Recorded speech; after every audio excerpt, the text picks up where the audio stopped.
Section 352.6 addresses protection against physical damage.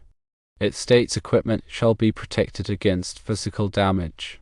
Where exposed to physical damage, conductors shall be enclosed in raceways, be guarded by location, or otherwise adequately protected. Conductors run through holes in walls, ceilings, or floors shall be protected by bushings or fittings designed for the purpose. Flexible cord pendants, extension cords, and cords supplying portable luminaires shall be supported by a strain relief listed for the purpose, or shall be otherwise secured to prevent strain on the electrical connections. The intent of this section is to prevent physical damage to conductors and equipment that could result in dangerous conditions or interruptions of service. The protection required depends on the location of the conductors and equipment, the type of exposure, and the severity of the hazard. A raceway is a channel designed for holding wires, cables, or busbars.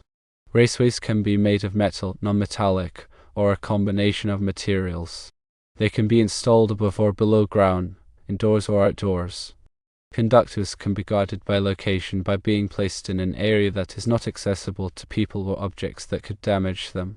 For example, conductors can be run through a conduit that is buried underground or concealed within a wall or ceiling.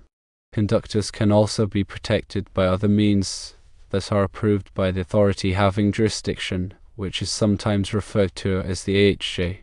For example, conductors can be run through a flexible conduit or a cable tray. Conductors that run through holes in walls, ceilings, or floors should be protected by bushings or fittings designed for the purpose. This will help to prevent the conductors from being damaged by the sharp edges of the holes. Flexible cord pendants must be supported by strain relief listed for the purpose. This will help to prevent the cord from being damaged by strain on the electrical connections. Extension cords must be supported by a strain relief or otherwise secured to prevent strain on the electrical connections. Cords supplying portable luminaires must be supported by a strain relief listed for the purpose.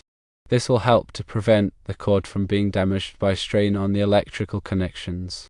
In the context of the initial question, the exposed flexible non-metallic tubing, also called FNT, where they leave the slab and enter the gutter below the panel, could be considered a violation of Section 352.6, as they are exposed to physical damage.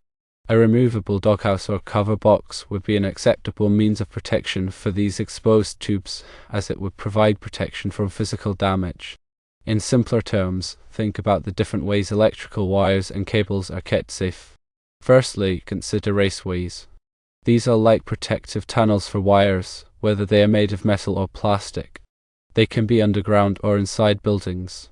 Secondly, consider guarding by location.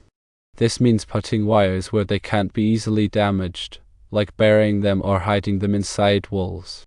Thirdly, consider other ways to protect wires, such as using flexible conduits or cable trays, but make sure these are approved by the local electrical authority. If wires have to go through holes in walls or floors, use bushings or fittings to protect them from the sharp edges. Think about hanging lights. The cords need strain relief so the weight doesn't pull on the electrical connections. The same goes for extension cords and cords for portable lights. In the situation described, the flexible tubing sticking out of the concrete slab is vulnerable.